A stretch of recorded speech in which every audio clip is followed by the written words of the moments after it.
이 영상의 내용은 죽음 자살, 그리고 천국이란 책의 115페이지부터 118페이지의 내용으로 제작된 것이다.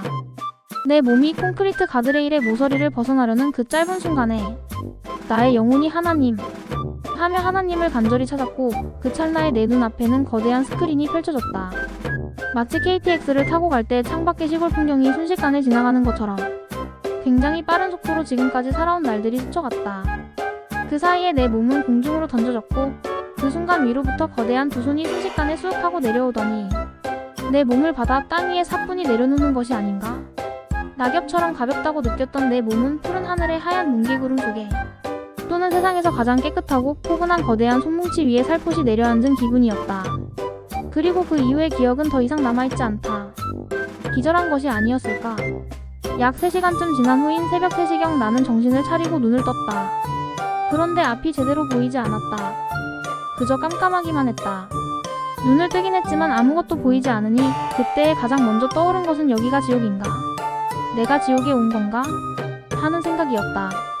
서서히 시간이 지나면서 왼쪽 눈만 희미하게 보여 주변을 살펴보았다. 바닥이나 주변은 보이지 않았지만 나의 두 손은 희미하게 보였다. 그래서 두 손을 들고 주먹을 쥐었다 펴기를 반복해보았다. 그런데 두 손에서 뭔가 끈적끈적한 느낌의 알 수 없는 액체들이 뚝뚝 떨어지며 흘러내리는 것이었다. 피였다. 나의 오른쪽 눈언저리는 지금도 알아볼 만한 흉터가 남아있고, 눈두덩이를 만져보면 깨어져서 우둘투둘하다. 당시 바닥으로 떨어지면서 무거운 머리 쪽이 먼저 떨어졌고, 얼굴의 오른쪽 눈 부위가 가장 먼저 바닥에 강하게 부딪힌 것 같다. 그리고 기절을 한 채 엎어져 있는 동안 깨진 머리에서 흘러나온 피는 얼굴에서부터 두 손과 콤비의 밑도리는 물론 바지의 허벅지까지 붉은 선율로 흠뻑 적셔졌다. 앞에서 보면 위아래가 붉은색 콤비로 뒤에서 보면 베이지색 콤비처럼 보였을 것이다. 겨우 정신을 차리고 비틀거리며 골목길을 간신히 걸어올라 집 대문 앞에 도착했다. 이른 새벽 시간인데 대문은 그때까지 열려 있었고 방문은 잠겨 있었다. 방문 앞에서 문을 두드리며 어머니를 불렀다. 잠시 후 방 안에 불이 켜지고 눈을 비비시며 어머니가 나오셨다. 습관처럼 하시는 말씀과 일이 늦게 오노 하시며 문을 열고 나오시던 어머니는 내 모습을 본 순간 비명을 지르며 뒤로 벌렁 낮아 빠지셨다. 내 모습에 너무나 놀라셨던 것이다. 그 소란 중에 아버지가 화를 내시면서 벌떡 일어나셨다. 와이라노? 지금이 몇인데? 라며 화를 내시다가 내 모습과 쓰러지신 어머니를 보시더니 놀란 듯 눈이 휘둥그레져 할 말을 잊은 채 멍하니 쳐다보기만 하셨다.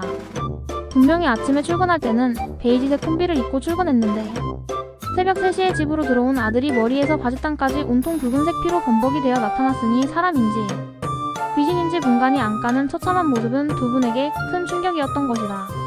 머리가 깨어져 흘러나온 피는 보통 사람들의 피와는 달라 보였다. 무언가 더욱 검붉고 진한 피라고 할까. 그렇게 피를 흘리며 몇 시간을 기절해 있다가 집으로 왔으니 피가 엉기고 말라붙어 있었고, 머리카락까지도 피딱지가 굳어져서 새집을 지었으니 가히 볼만한 모습이었을 것이다. 정신을 차리신 어머니가 안 죽고 살아왔으니 됐다 하시며 옷을 벗기고 목욕을 도와주신 기억이 있다. 그때를 상기하면 지금도 풀리지 않는 의문이 있다. 내가 떨어졌던 그 순간 순식간에 하늘로부터 큰 손이 내려와 나를 받아주었는데, 분명히 받아주셨는데 나의 얼굴은 피투성이가 되어 있다니? 내가 죽지 않을 만큼 살짝 받아주신 건가? 아니면 그 모든 현상들은 실제였을까 아닌 환상이었을까? 나중에 천국 가면 하나님께 물어봐야 할 것 같다. 죽음 직전에 보게 되는 신비한 현상들에 대해 성경의 예를 한 가지만 찾아보면 최초의 순교자였던 스데반이 죽을 때 그 순간의 기록에서 찾을 수 있다. 영어로 스티번이라는 이름은 미국인들이 좋아하는 이름이다. 헬라어 스테파누스의 뜻은 면류관이란 뜻이다. 사도행전에 소개되는 초대교회의 7집사 중 한 사람인 스데반은 돌에 맞아 순교하는데, 그는 죽음 직전에 놀라운 일을 경험한다. 하늘이 열리고 예수님이 하나님 우편에 서신 것을 보게 된 것이다. 그것이 환상인지 실제로 본 것인지는 본인 외에는 알 수 없는 일이다.